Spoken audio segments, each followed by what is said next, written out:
ඔයා video game ගහන කෙනෙක්ද? හැබැයි ඔයා වීඩියෝ ගේම් ගහන මේ කන්සෝල් එක කොහොමද වැඩ කරන්නේ කියලා පොඩ්ඩක් හිතුවද? අද අපි බලන්නේ මේ වීඩියෝ ගේම් කන්සෝල්ස් කොහොමද වැඩ කරන්නේ කියන එක. මේ කන්සෝල් එක ඇතුලේ අපිට ROM, GPU එකක්, CPU එකක්, ඒ වගේම RAM එකක්, storage එකක්, cooling system එකක් අපිට බලා ගන්න පුළුවන්. එතකොට අපි ගේම් එකක් ස්ටාර්ට් කරද්දී මේ CPU එක ඉන්ටරැක්ෂන් රීඩ් කරනවා. එතකොට GPU එක ඒකට අදාළ විෂුවල්ස් ඩ්‍රෝ කරනවා. RAM එකේ පුරුදු විදිහටම මේ ගේම් එකට අදාළ ටෙම්පරරි ඩේටා ටික ස්ටෝර් කරගන්නවා. මේ කන්ට්‍රෝල් එක අර අපි දෙන ඉන්පුට් අයිඩෙන්ටිෆයි කරගන්නවා. ඊට පස්සේ තමයි අපේ ඩිස්ප්ලේ එකට අවුට්පුට් යන්නේ රියල් ටයිම්. එතකොට මේ කන්සෝල් OS එක අපේ ගේම්ස් ටික ලස්සනට මැනේජ් කරගන්න. එතකොට මේ modern game consoles online connect කරලා ගේම් ගහන්න පුළුවන්. මේක අර multiplayer games, multiplayer games, game ඩවුන්ලෝඩ්ස්, ඒ වගේ ක්ලවුඩ් සේව්,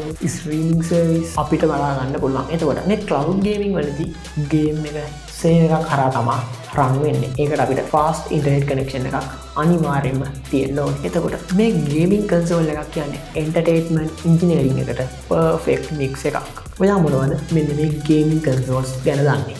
ඔයාට මොනවද මේකත් එක්ක තියෙන එක්ස්පීරියන්ස්? ඒ ගැන අපේ කමෙන්ට් සෙක්ෂන් එකේ බෙදාගෙන යන්න පුළුවන්.